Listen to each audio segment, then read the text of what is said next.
وأهل بيته أجمعين وإلى حضرة شيخنا عبد القادر الجيلاني قدس الله سره وشيخنا محمد سمان المدني وشيخنا محمد أرشد البنجري وشيخنا زين بن عبد الغني وشيخنا أبينا إبراهيم بن محمد نوح وشيخنا محمد أحسن بك وشيخنا عبد السعيد الرفاعي وشيخنا محمد رفيعي شيء لله لهم الفاتحة. أعوذ بالله من الشيطان الرجيم. الحمد لله رب العالمين مالك يوم الدين. إياك نعبد وإياك نستعين صراط المستقيم صراط الذين أنعمت عليهم غير المغضوب عليهم ولا الضالين. سبحان الله والحمد لله ولا إله إلا الله والله أكبر. سبحان الله والحمد لله ولا إله إلا الله والله أكبر. سبحان الله والحمد لله ولا إله إلا الله والله أكبر.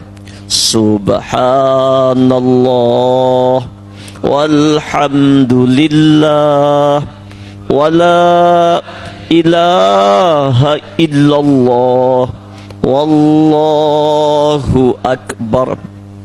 Subhanallah wa bihamdihi adada khalqihi wa ridha nafsihi wa zinata arshihi wa midada kalimatihi. Ashhadu an la ilaha illallah wa ashhadu anna Muhammadar Rasulullah. Allahumma salli wa sallim wa karrim wa azim wa barik ala sayyidina Muhammad wa ala ali sayyidina Muhammad. Amma ba'du. Jamaah Majlis Taklim Darul Maghfirah, semoga curahan rahmat Allah, kasih sayang Allah, keredaan Allah, ampunan Allah, tuntunan Allah, salawat Allah tercurah kepada kita semua. Amin, Allahumma amin. Kajian yang lewat kita sudah membahas tentang hakikat nikmat dan hakikat azab. Hakikat nikmat itu apapun bentuknya, bahkan cobaan sekalipun, ketika seseorang hatinya sudah lezat nikmat dengan Allah, selalu merasa dengan Allah, itulah puncak kenikmatan. Sebaliknya, hakikat azab itu walaupun bergelimang harta, kekayaan, kenyamanan, makanan, minuman, pengikut yang banyak, tapi hati terhijab dari Allah, jauh dari Allah, itulah azab yang sebenar-benar ajab.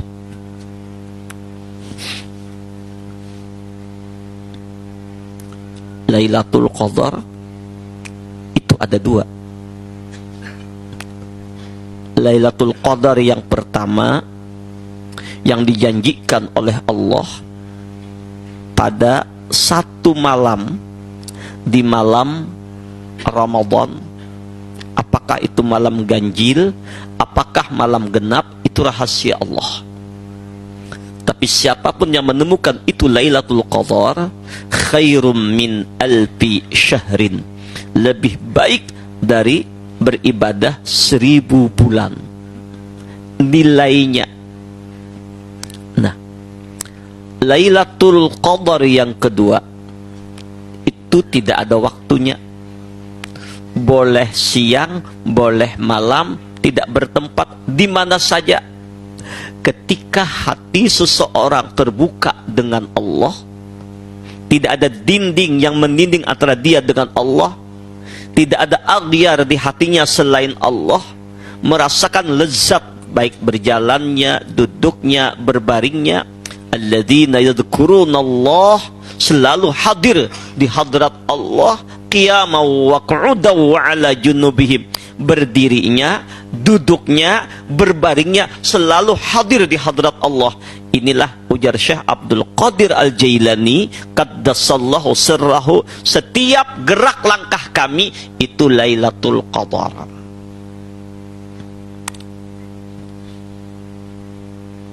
Imam Ibnu Atta'illah mengkabarkan tentang rahasia hakikat Lailatul Qadar. Khairu awqatika waktun tashhadu fihi wujudu faqatika wa turaddu fihi ila wujudi zillatika. Sebaik-baik saat dalam masa hidupmu ialah saat di mana engkau merasa dan mengakui sangat amat berhajat kepada Allah, dan kembali melepaskan semuanya dalam tujuan hanya kepada Allah dengan kerendahan hatimu.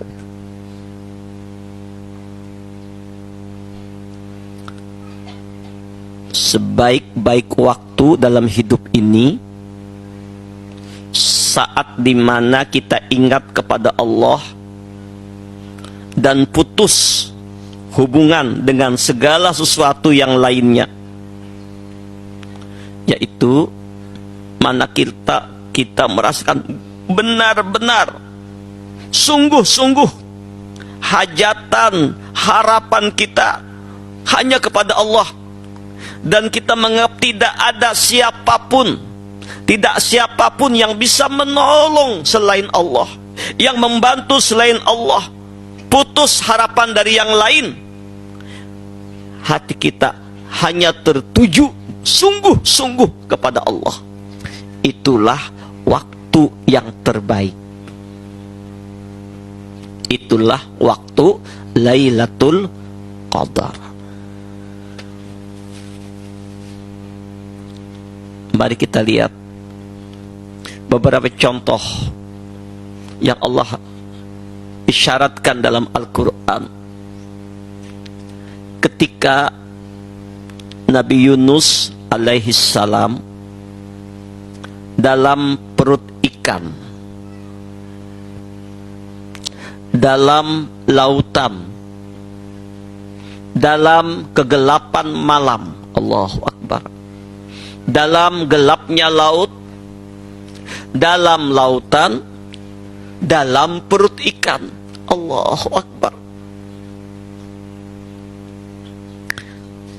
Bayangkan andaikan kita seperti Nabiullah Yunus, apa yang terjadi? Maka insya Allah batin kita seperti Nabiullah Yunus, yang mana Allah ajarkan, Allah kabarkan doa Nabi Yunus, munajat Nabi Yunus hanya kepada Allah, la ilaha illa anta.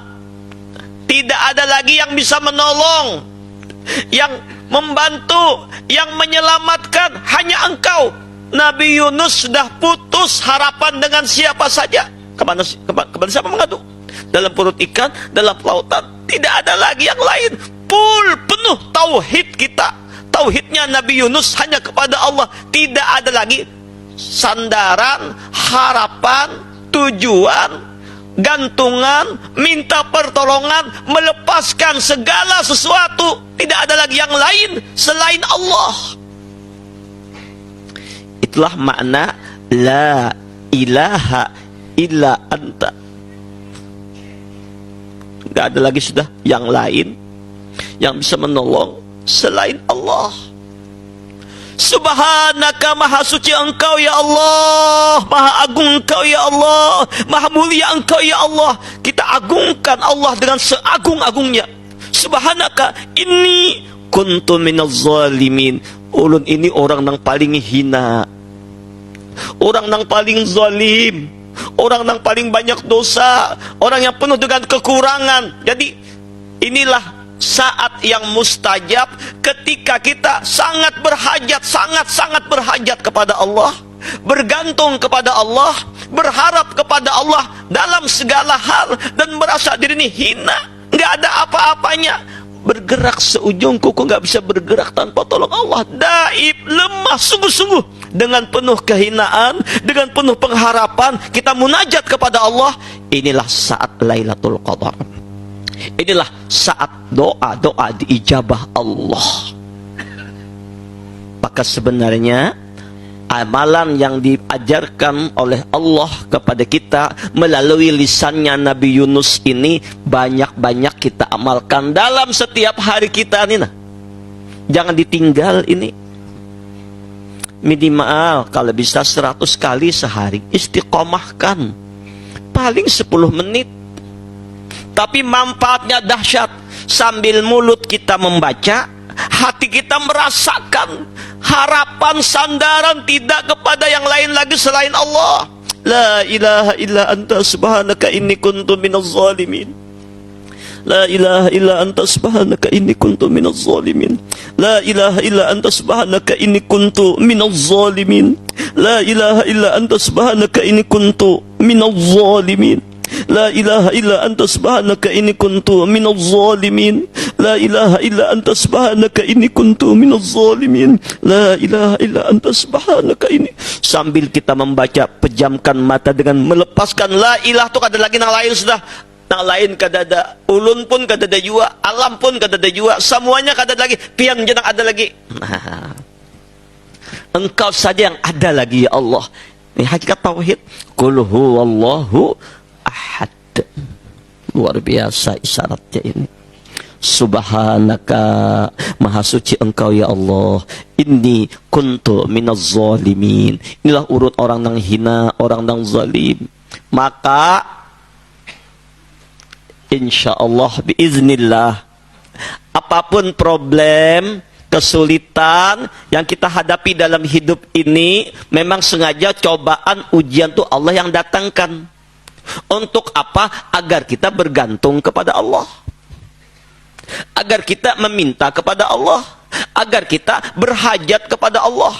Maka apapun problem yang menimpa, sungguh-sungguh kita minta kepada Allah, sungguh-sungguh kita berhajat kepada Allah, insya Allah Allah akan berikan jalan keluar, sebagaimana Allah berikan jalan keluar kepada Nabiullah Yunus alaihissalam. Keluar dari perut ikan, diselamatkan di pantai oleh Allah, dan pengikutnya datang berbondong-bondong menyambut kedatangan Nabi yang bernya durhaka, tobat, sadar, memuliakan kembali Nabi Yunus. Ini dahsyat.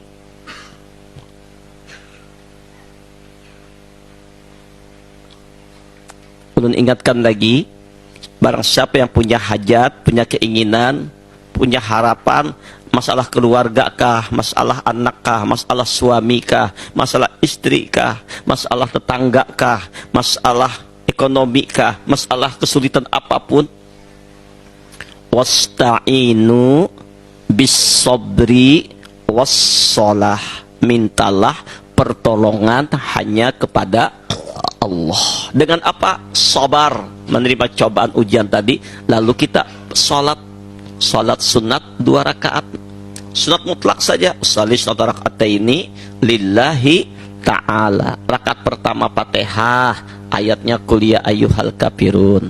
Rakaat kedua Fatihah, ayatnya qul huwallahu ahad. Kalau kada hafal qul huwallah cukup. Kada hafal Fatihah saja. Kada hafal Fatihah, belajar bahasa. Nah, ketika sujud terakhir, setelah kita membaca subhana rabbiyal a'la wa bihamdi, maka di situ kita membaca la ilaha illa anta subhanaka inni kuntu minaz zalimin. La ilaha illa anta subhanaka inni kuntu minaz zalimin. La ilaha illa anta subhanaka inni kuntu minaz zalimin. Dengan penuh perasaan hina, berharap, bergantung, bersandar penuh kepada Allah.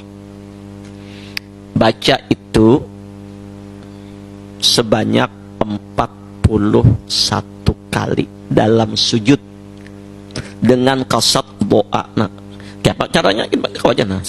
Menghitung kau nah, main tangan aja kau aja. Kau aja insyaallah. Setelah 41 kali pian membaca dalam sujud, baru apa yang pian hajatkan minta dalam hati lawan Allah.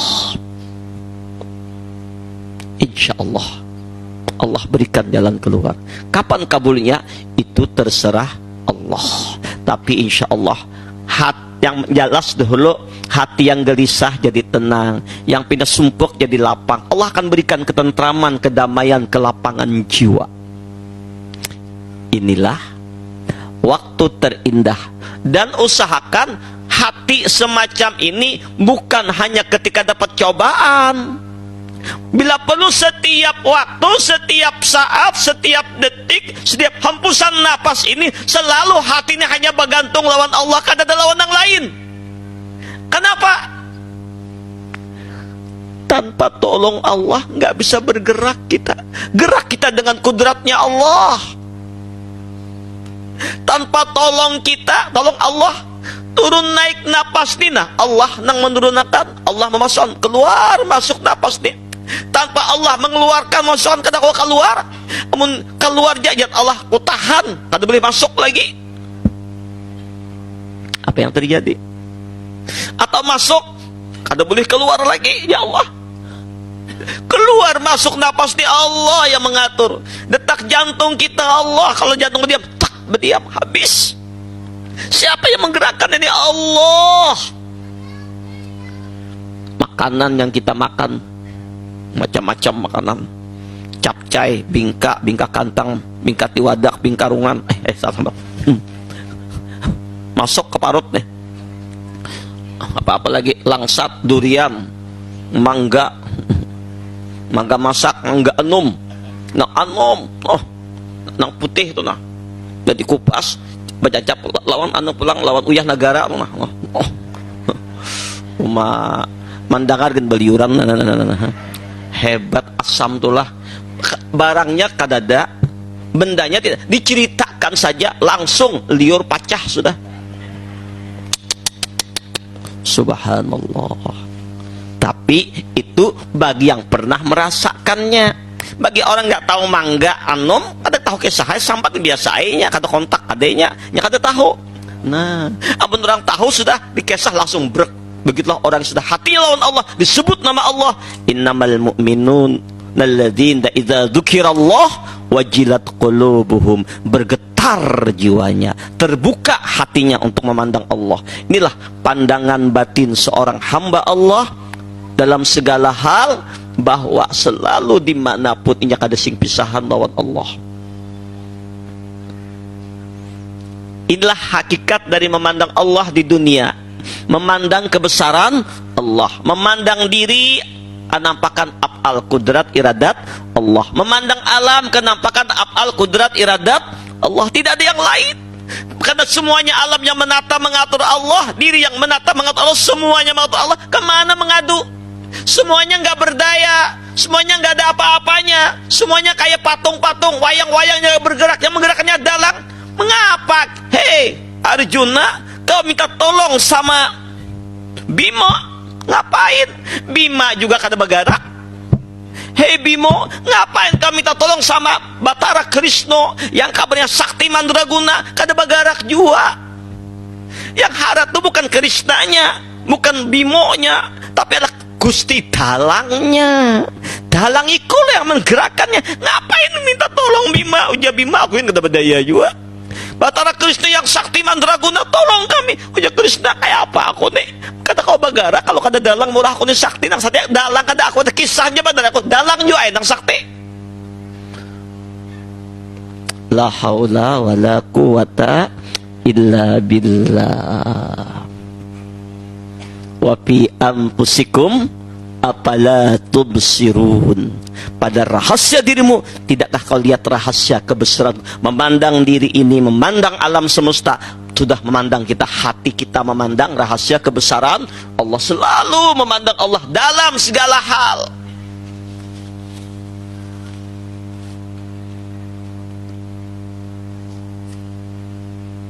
inilah pegangannya, pingkutannya para nabi. Inilah pegangannya, pingkutannya para wali. Kita ulang cerita masa lalu tentang seorang aulia Allah, Syekh Ibrahim Al-Mabtuli. Syekh Ibrahim Al-Mabtuli ini seorang wali besar yang mendapat anugerah dari Allah. Semenjak kecil, semenjak anak-anak, selalu mimpi bertemu Rasulullah. Allahu Akbar. Setiap malam mimpi ketemu Rasulullah. Kita berapa kali mimpi bertemu Nabi? Mudah-mudahan sebelum wafat kita dapat izin untuk bisa mimpi ketemu Rasulullah. Niatkan setiap malammu mimpi rindu ingin bertemu Nabi, walaupun hanya sekali. Namun kata kau aja mimpi, ya tetaplah kita terus beribadah bersalawat yang banyak. Jangan baca salawat hendak mimpi bertemu Nabi, pas kada bertemu kadang baca salawat, salah fatal tak? Baca salawat bukan ingin ketemu Nabi, ingin mimpi ketemu Nabi, karena melaksanakan perintah Allah. Insya Allah siapapun yang mencintai Nabi, yang bersuka pada Nabi, walaupun kadang mimpi ketemu Nabi di dunia, Rasulullah melihatnya. Insya Allah ketemu Nabi di akhirat.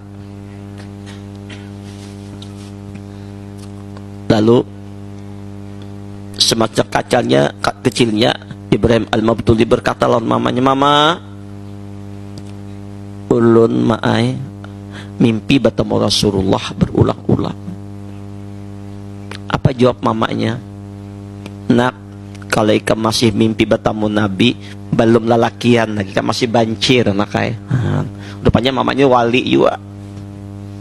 Benda kata itu apa dah? Ibrahim terus bermusyahadah dengan Allah, bertakarub kepada Allah dengan mahabbah lawan Nabi sampai masuk suluk, masuk khalwat. Alhamdulillah, biiznillah, dengan izin Allah, dengan musyahadah yang Allah berikan kepadanya, Ibrahim Al-Mabtuli bisa berjumpa dengan Nabi, bukan lagi dalam tidurnya, tapi yaqazatan, langsung berhadapan Nabi dalam hidupnya, dalam jaganya, mimpi bertemu Rasulullah. Allahumma shalli ala Rasul, dibimbing langsung oleh Rasulullah. Ketika Ibrahim Al-Mabtuli masuk khalwat, mengajak beberapa kawan-kawan ikhwannya untuk masuk khalwat suluk menuju hutan belantara. Sampai tengah malam, malam itu angin ribut, petir menyambar-nyambar, buang, buang, buang. Binatang buas berkeliaran di mana-mana. Macan, singa, harimau berkeliaran. Lihat kondisi semacam itu, pengikut Ibrahim Al-Mabtuli bergegas naik ke atas pohon, naikkan ke atas pohon. Tapi ini Ibrahim Al-Mabtuli dengan tenangnya menghamparkan sejadahnya, salat dengan tenang, Allahu Akbar, dikelilingi macan. Selesai salat duduk, macan datang menjilati batis Sidin. Tenang aja Sidin, terus menjilati tangan Sidin pada hormat. Sampai pagi. Malam kedua, Ibrahim Al-Mabtuli masuk hutan lagi, tapi waktu itu cuaca tenang, rembulan muncul. Ada satu tempat musholla lah, wadah kediaman, tempat ibadah, duduk di sana. Tiba-tiba Ibrahim Al-Mabtuli didatangi seekor nyamuk, digigit nyamuk. Ketika itu langsung Ibrahim Al-Mabtuli gelisah, nggak tenang, nggak nyaman, mukanya pucat, pasih, kayak nggak ada ketenangan, nggak ada kedamaian, kayak ketakutan. Sehingga murid-muridnya bertanya, "Guru, Malam pertama, singa, macan, harimau mengelilingi guru.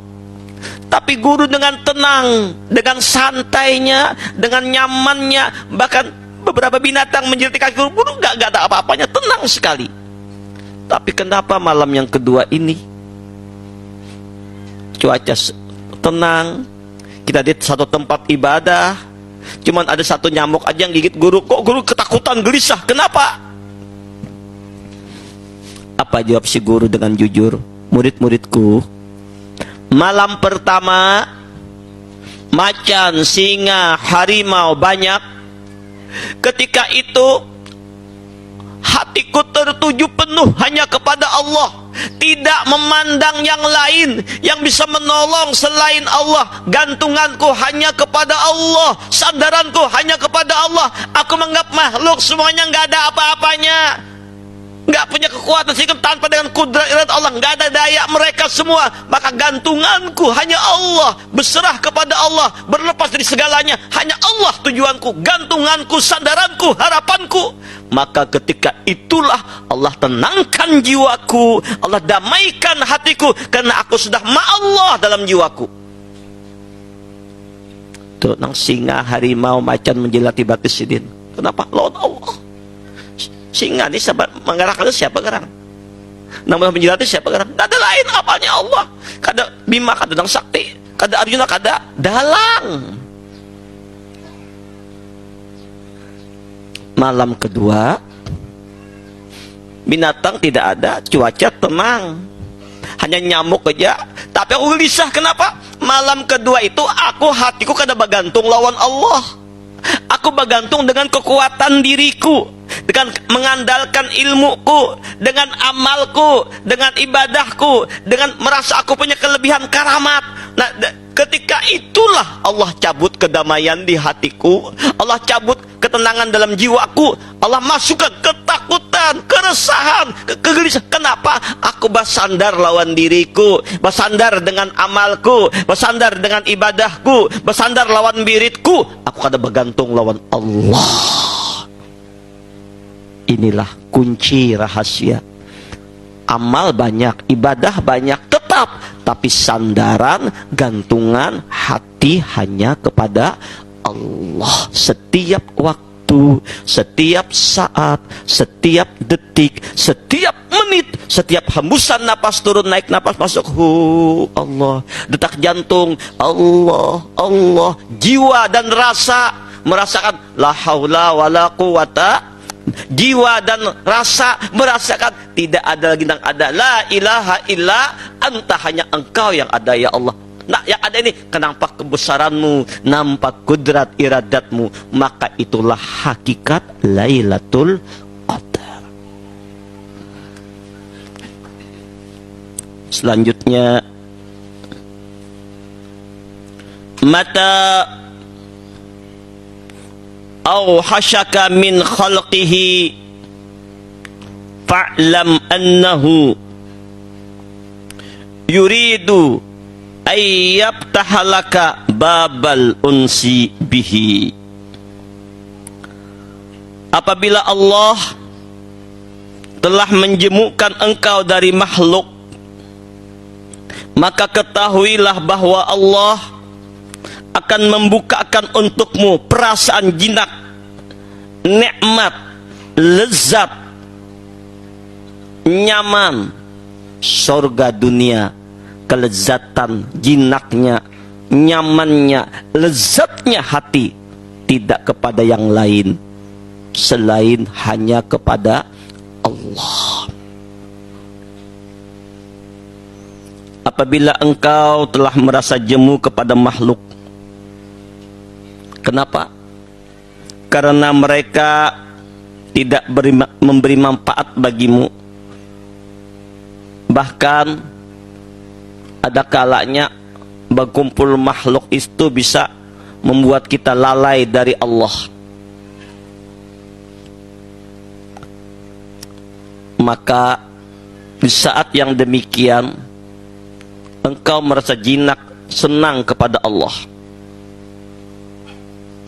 Jadi apabila sudah Allah Ta'ala, ujar Imam Ibn Atta'illah, menjemukan engkau dari makhluk, artinya bukan benci kada.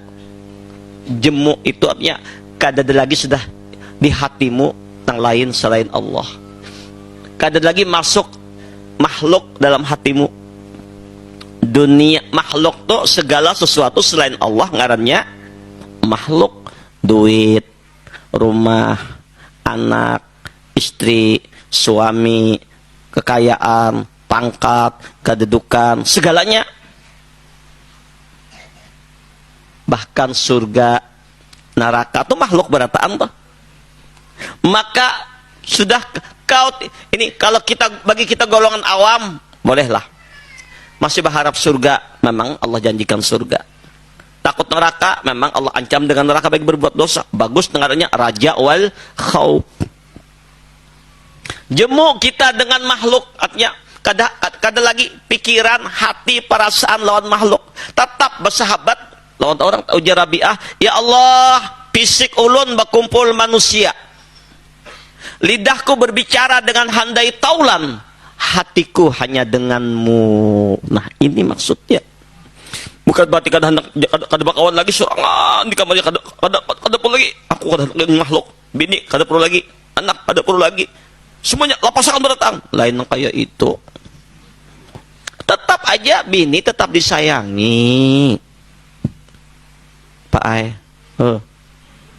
Takutnya ibu-ibu wanita ini orangnya lemah, lembut, perasa, penyinggungan, parajuan, ungah iya aja juga.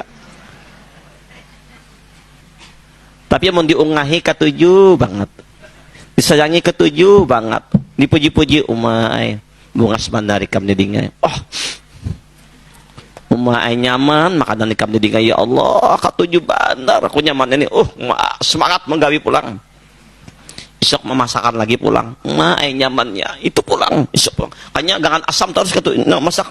Itu pulang apa dipuji itu terus. Tenang waluh terus tuh. Senang dipuji, senang, tetap disayangi, diayomi, diramah tamahi. Takutnya ibu-ibu bu kepingin bapak betul keras, kasar, marah-marah, atau lemah lembut, atau kasih sayang.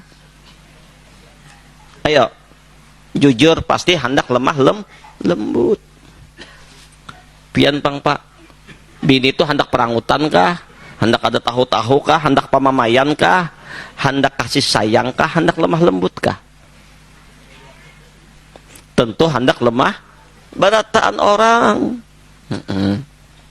Tetap dengan makhluk kita kasih sayang, cuman di hati ini tidak ada lagi yang lain, hanya Allah. Karena kita menganggap, kenapa? Makhluk itu tidak bisa memberi manfaat dan tidak bisa memberi mudarat.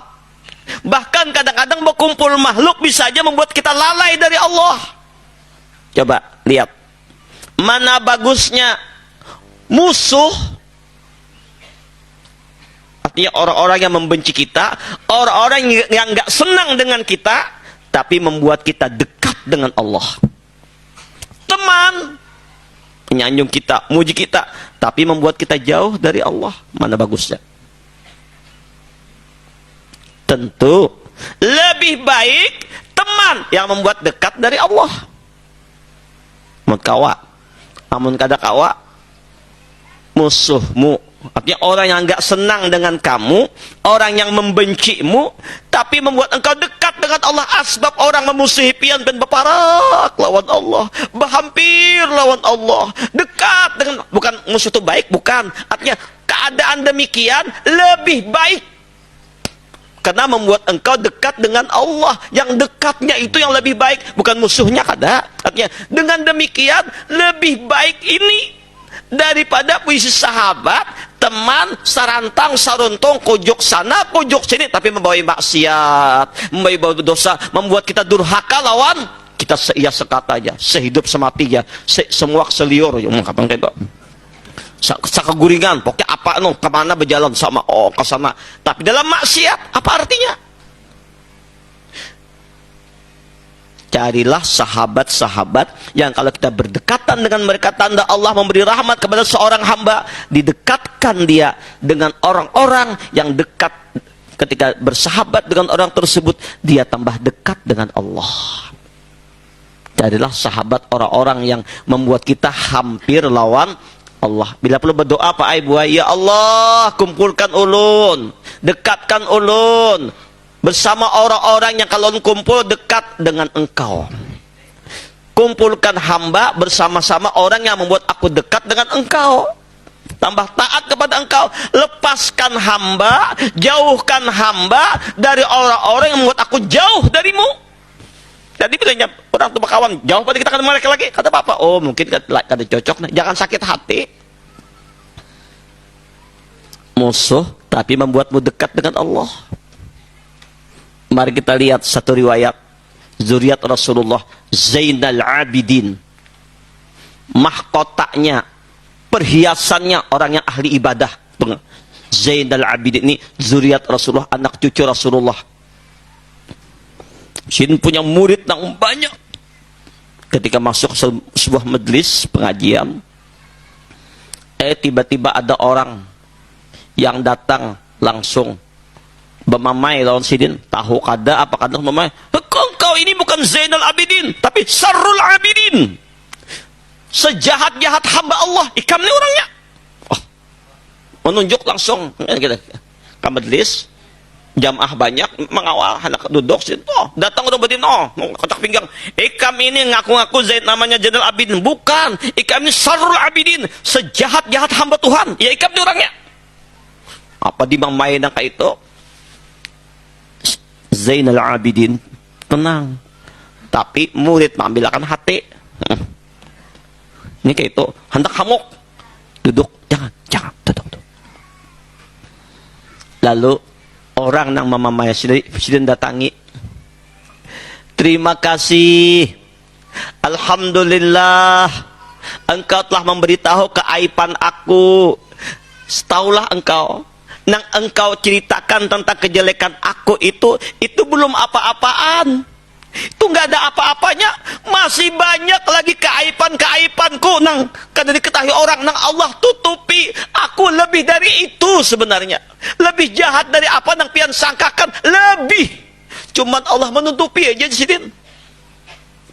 Coba. Tiba-tiba sin mengambil duit, di kantong. Langsung menunjuki, terima kasih atas teguran engkau, kau tahingkan aku akan kekuranganku. Berapa? 1000 dirham memberi duit. Nah, melihat itu, orang namanya nyambat sidin tadi tercengang.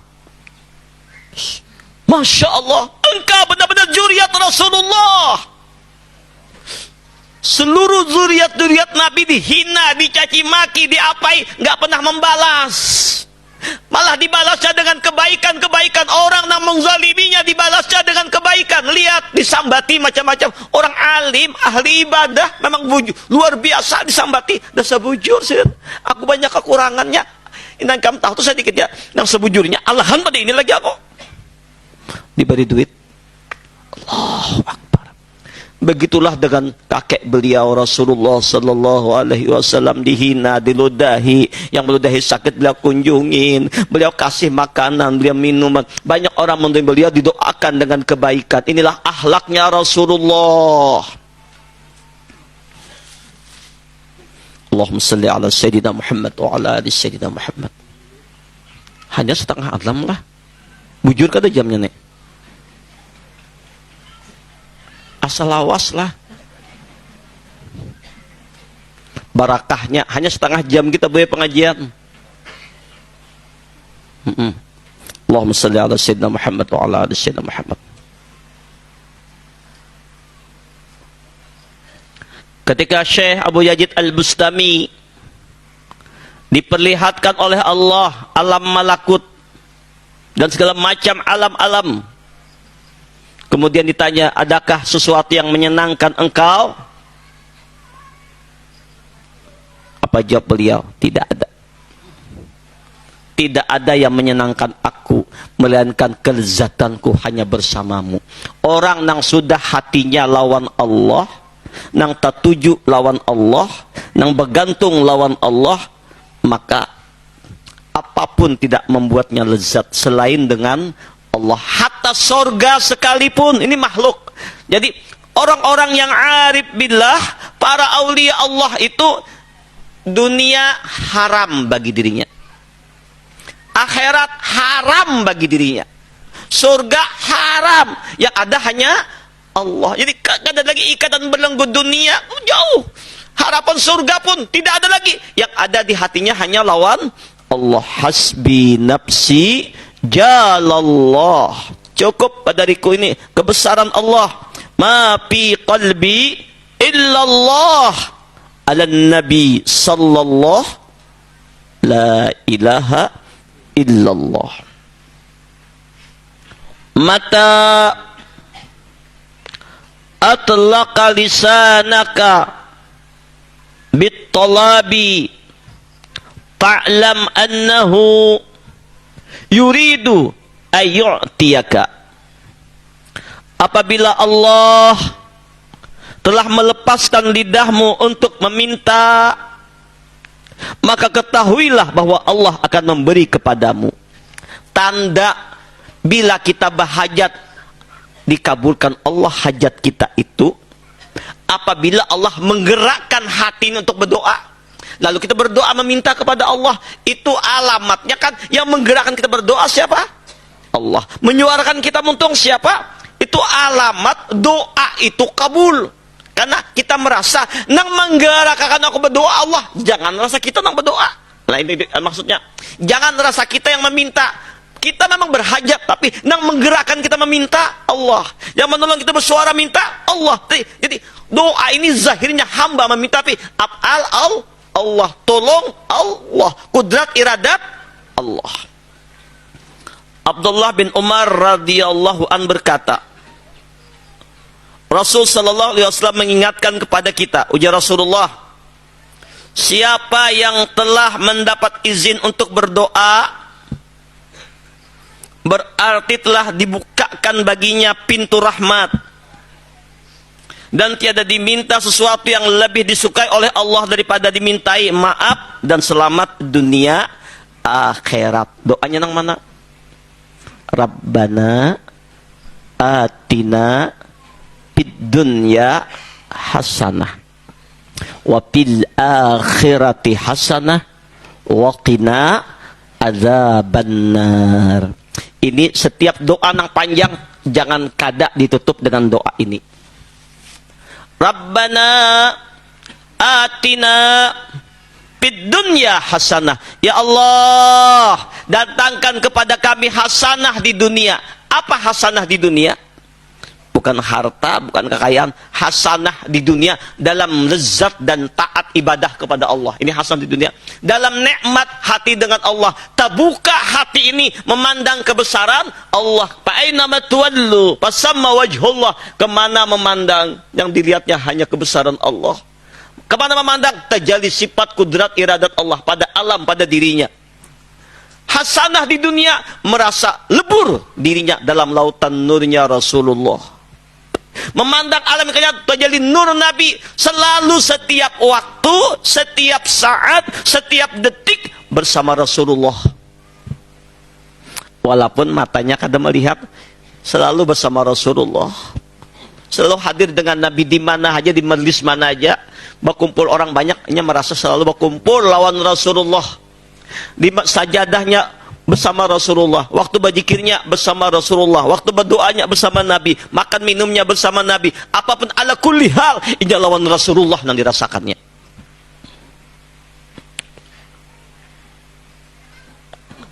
Ini hasanah di dunia. Wa fil akhirati hasanah, hasanah di akhirat.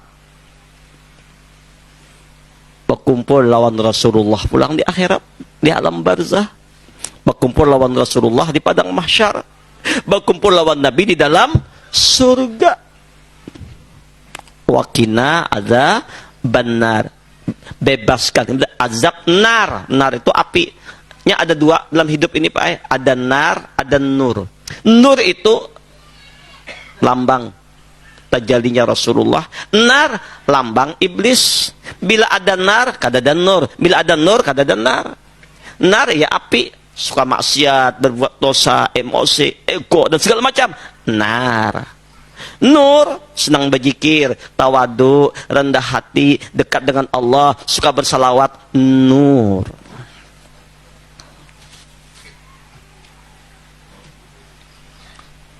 Dalam hadis yang lain, Rasulullah bersabda, siapa yang telah diberi kesempatan berdoa, maka tidak akan diharamkan dari ijabah. Jadi, arti diberi kesempatan berdoa, bila Allah menggerakkan orang tadi senang berdoa. Tak kaidah doa, la ilaha illa anta subhanaka inni kuntu minaz zalimin. Amalkan itu. Siapa waktu mencat la ilaha illa anta subhanaka inni kuntu minaz zalimin. Nang sembahyang tadi itu, nang sujud tadi itu, bila perlu berulang-ulang, jangan sekali aja. Anas bin Malik radhiyallahu an berkata, Rasulullah sallallahu alaihi wasallam bersabda, apabila Allah kasih sayang pada seorang hamba, idza ahabballahu qauman ibtalahum, ujar Nabi. Apabila Allah itu sayang, mengatakan Allah cinta kepada hambanya, Allah tuangkan bala.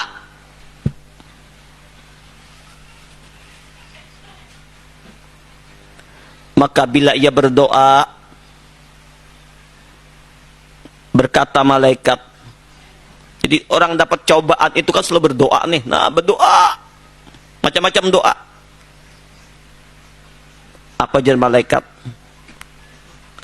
Ya Rabb, suara yang sudah terkenal. Dan Jibril berkata, Ya Rabb, hambamu pulan, sampaikan hajatnya. Jadi malaikat nama kuriak, orang yang kada cobaan ujian tu dah tak masuk nih. Saudara-saudara kita yang ada di Palestina, ini orang yang paling dicintai Allah. Kenapa Palestina penuh dengan cobaan yang dahsyat? Karena di daerah Palestina itulah padang mahsyar. Semua orang digiring. Seluruh nabi-nabi ada di Palestina, terutama di Masjidil Aqsa. Nah, jadi puncak pusatnya di sana nanti. Nah, dari mana-mana, dari Amerika, dari mana kumpul di sana, di padang mahsyar. Nah, padang mahsyar pusatnya di sana. Termasuk kita yang ada di Jaro ini ke sana juga, diguring beratan pusatnya padang mahsyar. Tapi hancur banget Palestina. Itu pusatnya wilayah areal di situ tuh. Nah, tempat turun naiknya langit malaikat, nah turun kami. Nah, tapi ujiannya ganal. Nabi juga Isra Mi'raj di situ, naik ke langit di situ.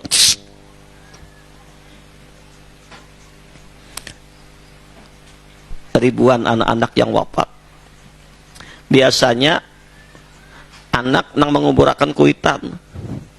Sekarang imbah ajan lahir anak ada berapa lawas, kuitan nang menguburakan pulang. Nah, bayangkan keadaan di Palestina, seorang anak kecil berluka-luka, teriak-teriak menangis, abahnya gak ada, ibunya gak ada, kenapa dibom? Kemana mengadu? Kuriak kemana? Atapnya langit, tempat kasurnya bumi, makanan sangat-sangat sedikit. Ini cobaan ujian dari Allah. Tapi insya Allah mereka lah orang-orang yang sangat dicintai Allah. Mereka lah orang-orang yang banyak menjadi orang-orang yang penghuni surga, orang-orang yang mati syahid.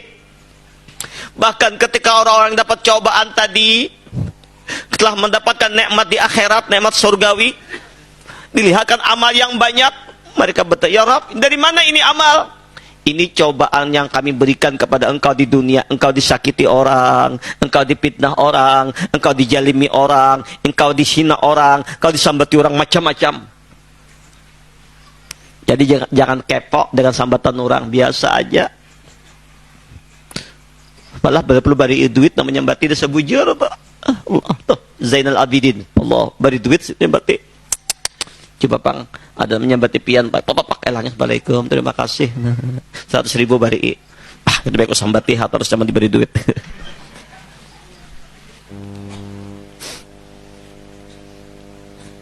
Dilihatkan amal apa ini ya Rabb? Ini bukan ibadahmu yang banyak, tapi karena cobaanmu di dunia. Ya Allah, kembalikan kami ke dunia. Kami ingin diuji sampai terpotong-potong badan kami. Allah, lihat mereka. Di sana mereka nggak mau meninggalkan tempat. Kenapa? Sudah yakin dengan Allah. Iskeriman aumut syahidan. Hidup kemuliaan di hadirat Allah. Meninggalnya mati syahid. Kita doakan terus mereka, saudara-saudara kita semua. Apakah mereka berdoa? Mereka berdoa, ya Rabb, tolong kami, ya Rabb, tolong kami. Sampai malaikat berkata, Jibril berkata, ya Rabb, hamba mau pulang, kabulkan hajatnya ya Allah. Apa ya Allah? Biarkan hambaku, aku suka mendengar suaranya.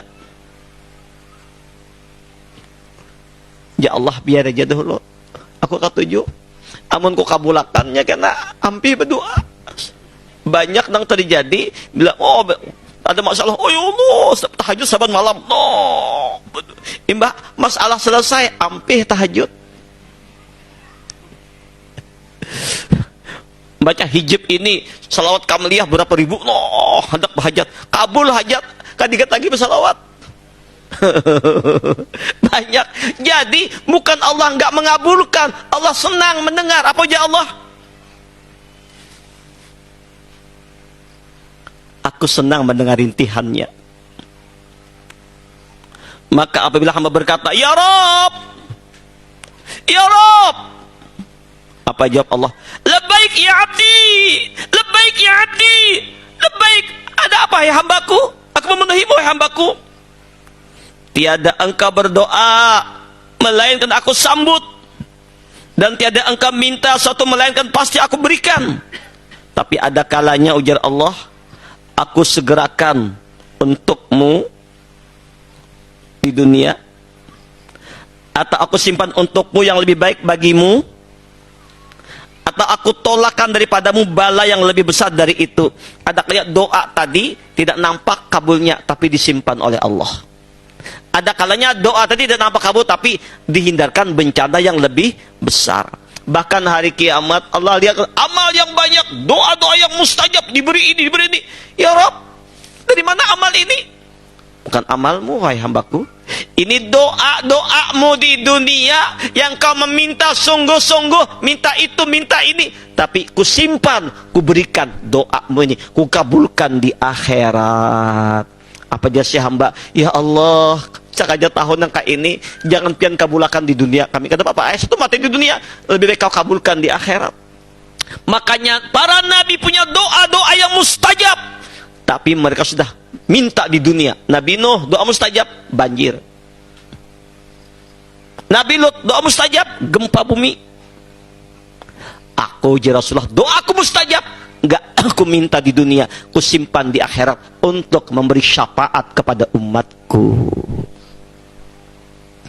Banyak berdoa, banyak meminta kepada Allah, ada penuh kehinaan, kerendahan. Tapi ingat, kapan doa kabul?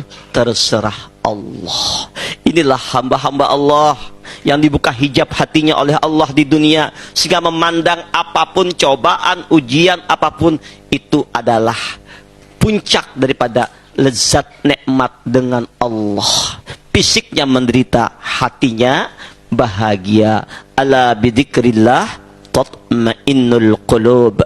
Dengan ingat Allah, hati damai, tenang, tentram. Alhamdulillah. Barangkali